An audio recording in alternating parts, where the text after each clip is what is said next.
Il grande cuore dei piccoli veneti. Vi ricordate Irene Gemin, la piccola grande pittrice di Ospedaletto di Strana, che a fine gennaio aveva esposto le sue opere? Irene ha raccolto ben 3.150 euro che saranno interamente devoluti alla pediatria oncologica dell'USL 2 Marca Trevigiana.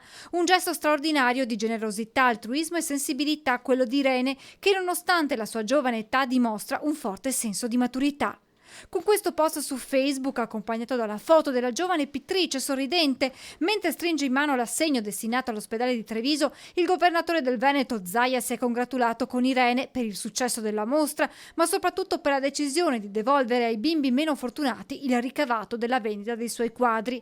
Una decisione che la bambina con grande semplicità aveva spiegato così. Perché è bello aiutare delle persone che sono in difficoltà. Lo scorso gennaio Irene aveva inaugurato a Treviso la sua prima mostra personale alla presenza del sindaco Mario Conte, dell'ex primo cittadino Giancarlo Gentilini, di Red Canzian. Le sue opere hanno raccolto il plauso di critici d'arte colpiti dalla bellezza delle sue creazioni astratte, la gran parte ispirate al suo pittore preferito Van Gogh.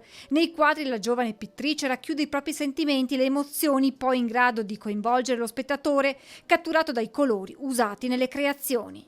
Metto i colori che mi piacciono di più, o tipo da come tipo sono ispirata, e magari colori vivaci o colori tristi, e dopo con la spatola li sfumo.